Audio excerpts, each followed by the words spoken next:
Hello my dear student, मैं मनोज शर्मा आपके अपने YouTube channel maths planet institute पर आपका हार्दिक स्वागत करता हूं। प्रीवियस लेक्चर में हमने चक्री ग्रुप के बारे में पढ़ा था। उसमें हमने क्या क्या पढ़ लिया था। सबसे पहले हमने चक्री ग्रुप की डेफिनेशन पढ़ी थी। एक बार उसको हम वापस से रिवाइज कर लेते हैं और उसके बाद में हम इसके गुणधर्म के बारे में पढ़ते हैं। तो देखो, सबसे पहले हमने क्या देखा था, चक्री ग्रुप के बारे में देखा था। तो चक्री ग्रुप की क्या परिभाषा होती है, जी को चक्री ग्रुप कहते हैं। ग्रुप जी है वो आपका चक्री ग्रुप कहलाता है यदि जी में एक अवयव ऐसा ए विद्यमान हो, यदि एक अवयव ऐसा ए विद्यमान हो और उसकी पूर्णांक घात के रूप में या जी के प्रत्येक अवयव को ए की पूर्णांक घात के रूप में लिखा जा सके, तब ए उसका क्या कहलाता है, जनक कहलाता है, जनरेटर कहलाता है, तथा जी आपका चक्री ग्रुप कहलाता है। हमने ये देखा था, फिर एक एग्जाम्पल लिया था, जी बराबर 1 ओमेगा और ओमेगा स्क्वायर, और हमने क्या देखा था कि ओमेगा की पावर 1 की और ओमेगा की पावर 2 की, ओमेगा की पावर 3 की, इसी प्रकार ओमेगा स्क्वायर की पावर करी थी। और हमने देखा था कि उसके कौन कौन से जनक होते हैं। ठीक है, फिर हमारे पास एक नया तरीका आया था कि जनक देखने के लिए क्या तरीका आया है कि हम प्रत्येक अवयव की क्या निकालेंगे, कोटि निकालेंगे। प्रत्येक अवयव की क्या निकालेंगे, कोटि निकालेंगे। और कोटि निकालने के बाद में जिस भी अवयव की कोटि ग्रुप की कोटि के बराबर आएगी, वही अवयव आपका क्या हो जाएगा, जनक हो जाएगा, जनरेटर हो जाएगा। तो हमने देखा था कि ऑर्डर ऑफ 1 किसके बराबर आया था, इसका 1 के बराबर। ऑर्डर ऑफ ओमेगा किसके बराबर आया था, 3 के। और ऑर्डर ऑफ ओमेगा स्क्वायर किसके बराबर आया था, 3 के। तो इन दोनों का जो ऑर्डर है वो ग्रुप की ऑर्डर की क्या हो गया, बराबर आ गया, जिसके कारण ये दोनों क्या हो गए, इसके जनक हो गए। और ये जो जी ग्रुप है वो आपका चक्री ग्रुप कहलाया। ठीक है, फिर उसके बाद में हमने इसके एग्जाम्पल किए थे, 2-4 एग्जाम्पल किए थे, जिससे हम ये समझे थे कि हम डायरेक्ट जनक कैसे निकाल सकते हैं। ऐसे पावर देखेंगे, पावर करके देखेंगे, तो हमारे पास इतना टाइम नहीं होता कॉम्पिटिटिव एग्जाम में पावर करके देखें। तो हमारे पास तरीका ये होता है कि प्रत्येक अवयव का क्या निकाल लो, कोटि निकाल लो, ऑर्डर निकाल लो। ऑर्डर निकालने के बाद में जिसका भी ऑर्डर ग्रुप की ऑर्डर के बराबर होता है, वही उसका क्या हो जाएगा, जनरेटर हो जाएगा। ठीक है, इतना हमने पढ़ा था। इसके बाद में हमने क्या पढ़ा था, जनकों की संख्या।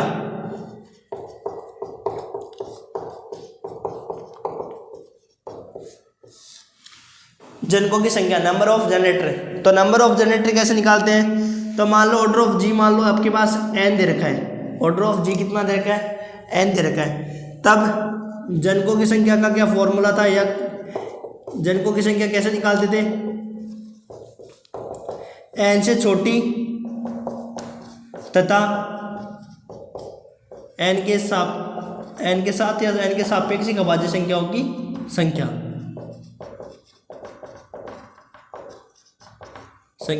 संख्या ये देखा था हमने, है ना। तो मान लो ऑर्डर ऑफ जी, मान लो मैंने 8 लिखा, तो ऑर्डर ऑफ जी कितना हो गया, 8 है। तब सापेक्षिक अभाज्य संख्या 8 से कम 7 तक लिखी जाएगी, और उसका देखना आपके पास को प्राइम नंबर होने चाहिए, है ना।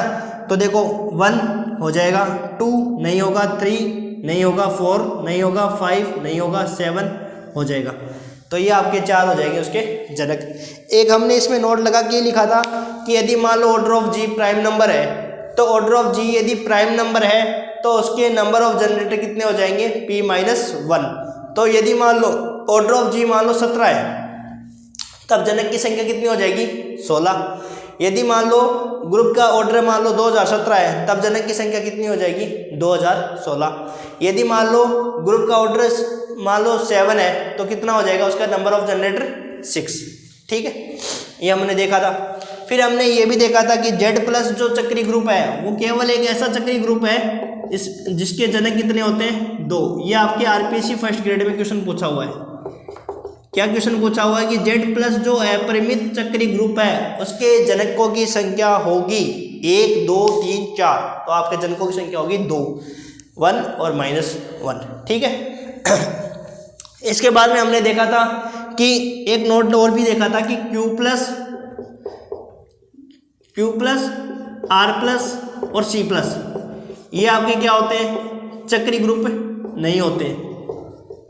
ये क्या नहीं होते, चक्री ग्रुप नहीं होते। क्यों नहीं होते चक्री ग्रुप, क्योंकि चक्रीय ग्रुप की हमने एक परिभाषा पढ़ी थी कि उसमें एक अवयव ए ऐसा विद्यमान होता है ताकि ग्रुप के प्रत्येक अवयव को उसकी पूर्णांक घात के रूप में लिखा जा सकता है, तब ए उसका जनरेटर कहलाता है और जी उसका चक्रीय ग्रुप होता है।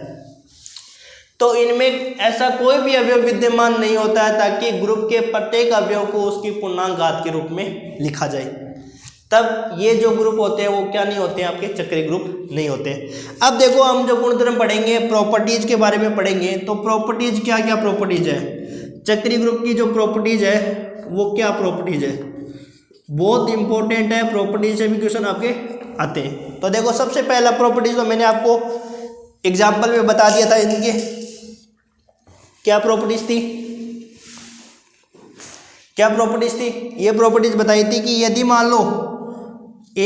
मान लो उसका जनक होता है तो ए इनवर्स भी क्या होगा, जनक होगा। ये देखा था ना आपने आयोटा और माइनस आयोटा वाले में, इसमें भी देख सकते हो। ओमेगा का प्रतिलोम क्या होता है, ओमेगा स्क्वायर। देखना चाहोगे क्या, देखो 1 ओमेगा स्क्वायर गुणा संक्रिया के लिए बनाता है group, 1 omega omega square, omega omega square omega cube कितना हो जाएगा 1,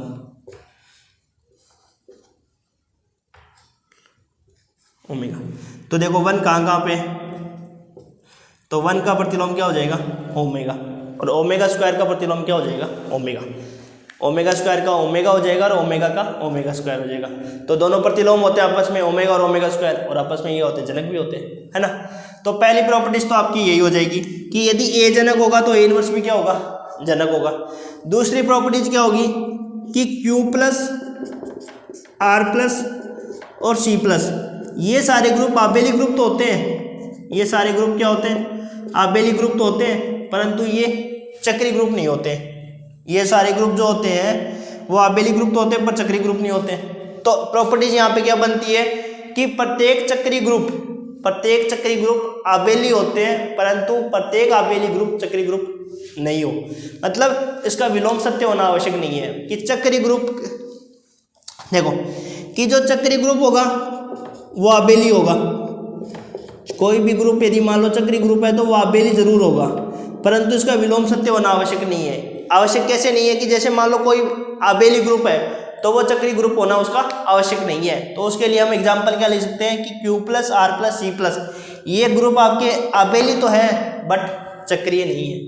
तो ये थ्योरम का स्टेटमेंट बहुत इंपॉर्टेंट है, दूसरा वाला और पहला वाला, कि प्रत्येक चक्रीय ग्रुप आबेली होता है परंतु इसका विलोम सत्य होना आवश्यक नहीं है। ठीक है, दूसरी प्रॉपर्टी। तीसरी प्रॉपर्टी ये लिखेंगे अपन कि जी प्लस नहीं, जेड प्लस है वो अपरिमित चक्रीय ग्रुप है तो उसके जनकों की संख्या 2 होती है। ये तो मैंने लिखा भी थी, एक बार वापस भी लिख लेंगे इसको। और फोर्थ प्रॉपर्टीज क्या है कि ऑर्डर ऑफ यदि जी प्राइम नंबर है, यदि order of G prime number है तो वो चक्रीय ग्रुप भी होता है और आबेली ग्रुप भी होता है। यदि मान लो ऑर्डर ऑफ जी 31 है तब आपको ए ऑप्शन में चक्रीय ग्रुप, बी ऑप्शन में आबेली ग्रुप, सी ऑप्शन में चक्रीय व आबेली और डी ऑप्शन में नन ऑफ दीज। तो चक्रीय और आबेली दोनों होते हैं। ठीक है, इन सबको लिख लेते हैं और जो भी प्रीवियस ईयर में एग्जाम में क्वेश्चन आए हुए उन सबको कर लेते हैं और फिर अपन इस टॉपिक को खत्म करते हैं। ठीक है, तो देखो हम गुणधर्म के बारे में पढ़ रहे थे तो गुणधर्म लिखते हैं, ये आज की क्लास में करने वाले हैं।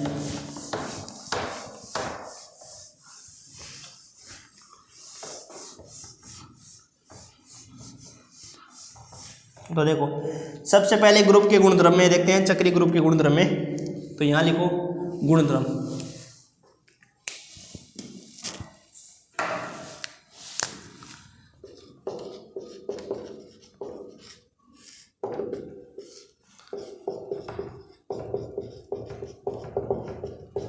पहली प्रॉपर्टी क्या है कि यदि ए जनक है तब यदि ए जनक है तो ए इनवर्स भी जी का जनक होगा। ए इनवर्स भी जी का जनक होता है। तो ये देखो बताया भी था। और एक ये भी बात थी कि जो अवयव की कोटि होती है वही इनवर्स की कोटि होती है ना।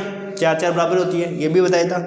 ये प्रॉपर्टीज दिखाई थी ना कि ऑर्डर ऑफ ए है वो ऑर्डर ऑफ ए इनवर्स के बराबर होता है, तो वो जनक हो जाएंगे अपने आप में दोनों आपस में, ठीक है। तो देखो दूसरी प्रॉपर्टीज लिखो, लिखना चाहो तो इसके एग्जाम्पल लिख सकते हो, अदरवाइज ऐसे प्रॉपर्टी डायरेक्ट भी देख सकते हो। दूसरा, प्रत्येक चक्रीय ग्रुप आबेली होता है,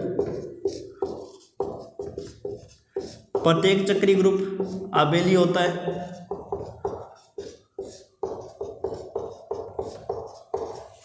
परंतु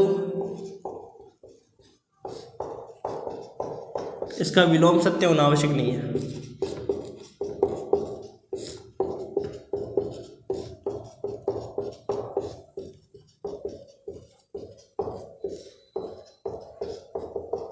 आवश्यक नहीं है।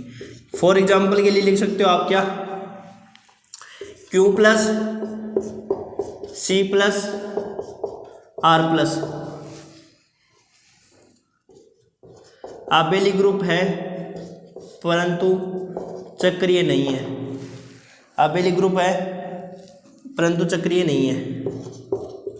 और चक्रीय क्यों नहीं है इसका मैंने क्लेरिफिकेशन आपको प्रीवियस वीडियो में दे दिया, क्योंकि इसमें कोई भी एक अवयव ऐसा विद्यमान नहीं है ताकि ग्रुप के प्रत्येक अवयव को पूर्णांक में लिखा जा सके, परंतु चक्रीय ग्रुप नहीं है, ठीक है। ये हो गया। थर्ड प्रॉपर्टीज लिख सकते हो कि प्रत्येक अपरिमित, इंपॉर्टेंट प्रॉपर्टीज है ये, बहुत पास पूछी हुई है आरपीएससी में। प्रत्येक अपरिमित चक्रीय ग्रुप में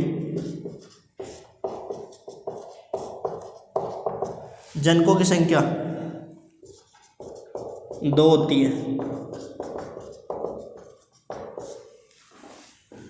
जनकों की संख्या 2 होती है।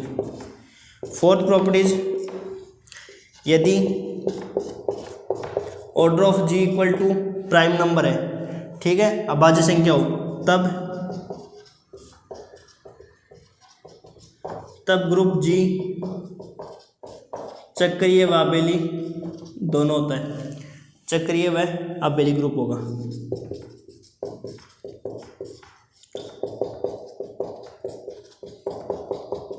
ये भी इंपॉर्टेंट है। तो देखो जो प्रॉपर्टीज होती है वो क्वेश्चन में बनते हैं, तो यही मैंने आपको प्रॉपर्टीज पहले समझा दी थी कि ए यदि जनक है तो ए इनवर्स भी जनक होगा, और प्रत्येक चक्रीय ग्रुप आबेली होता है परंतु इसका विलोम सत्य होना आवश्यक नहीं है। तो Q plus R plus C plus ये आबेली है परंतु चक्रीय ग्रुप नहीं है। तीसरा, प्रत्येक अपरिमित चक्रीय ग्रुप में जनकों की संख्या 2 होती है, और order of G equal to यदि प्राइम नंबर है तो ग्रुप जी क्या होता है, चक्रीय और आबेली दोनों होता है। तो इसको क्वेश्चन के रूप में एक क्वेश्चन देते हैं, देखो लिखो वही क्वेश्चन।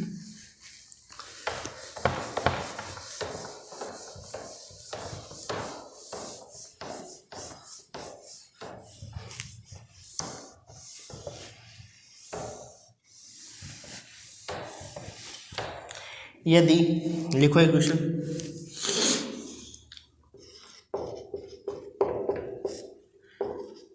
यदि order of G equal to,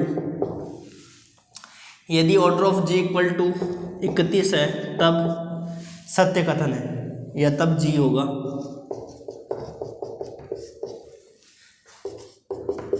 आबेली B चक्रीय,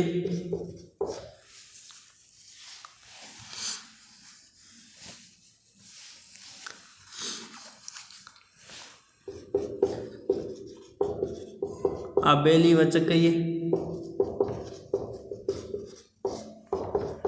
डी नन ऑफ दीज। तो आपको पता है कि यदि मान लो ऑर्डर ऑफ जी यदि प्राइम नंबर है तब जो ग्रुप जी होता है वो आपका चक्रीय भी होता है और आबेली भी होता है, तो ऑप्शन सी करेक्ट हो जाएगा इसमें, ठीक है। तो ये स्टेटमेंट में आ जाएगा। फिर आप देखो एक क्वेश्चन आरपीएससी फर्स्ट ग्रेड 2016 में आया हुआ है, क्या क्वेश्चन पूछा हुआ है,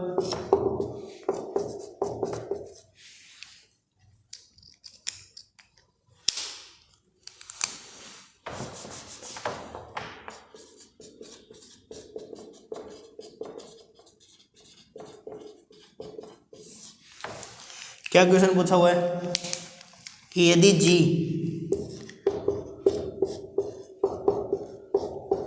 अनंत चक्रीय ग्रुप है, जी एक अनंत चक्रीय ग्रुप है, तब जी के जनक होंगे।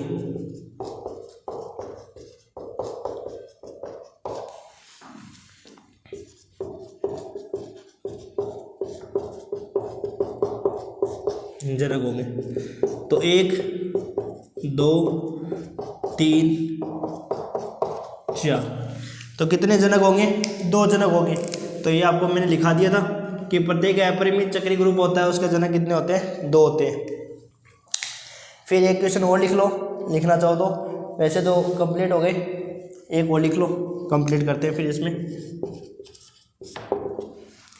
यदि जी बराबर 0 1 2 3 4 5 6 5 तक संक्रिया आपकी +6 में ऑर्डर ऑफ 2 होगा, वह जनक होंगे। या जनक लिख लो, ऑर्डर ऑफ 2 छोड़ो, ऑर्डर ऑफ 2 तो आ ही जाएगा उसमें। तब जनक होंगे। तो क्या जनक होंगे बताओ? तो आपको पता है कि ऑर्डर ऑफ जी कितना है, इसका नंबर गिनो टोटल कितने हैं। Order of G 1 2 3 4 5 6 order of G. अब यहाँ पे देखो ऑर्डर निकालो सबका। ऑर्डर ऑफ जीरो कितना आएगा बताओ? 1, क्योंकि तत्समक अवयव की कोटि कितनी होती है? 1। ऑर्डर ऑफ 2 बताओ कितना आएगा? तो 2 को कितनी बार जोड़ो बताओ?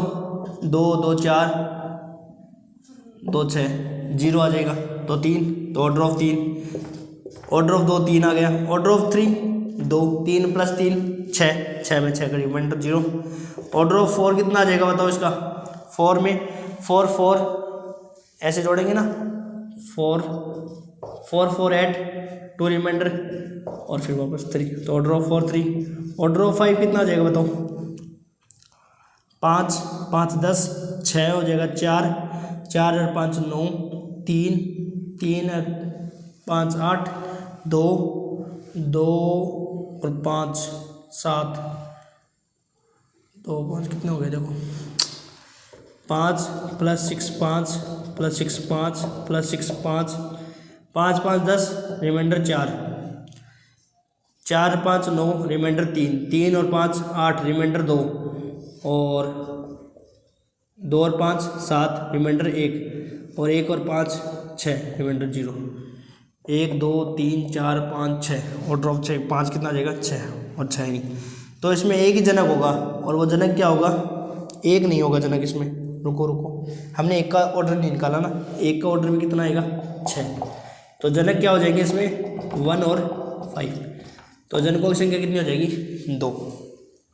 ठीक है, तो देखो ये हमने चक्रीय ग्रुप के बारे में सब कुछ पढ़ लिया और साथ में हमने प्रीवियस ईयर के क्वेश्चन आंसर भी कर लिए। जो भी एग्जाम में क्वेश्चन आते हैं PGT, TGT, RPSC first grade, RPSC second grade, सब में हमें जो क्वेश्चन आए हुए हैं उन सबको भी हमने टॉपिक के साथ कंप्लीट कर लिया है। अब हम जो अगला लेक्चर स्टार्ट करेंगे वो हम क्रमचय ग्रुप का स्टार्ट करेंगे। और यदि वीडियो आपको पसंद आता है तो वीडियो को अपने फ्रेंड्स के साथ शेयर करें, लाइक करें और चैनल को सब्सक्राइब करना न भूलें। Thank you.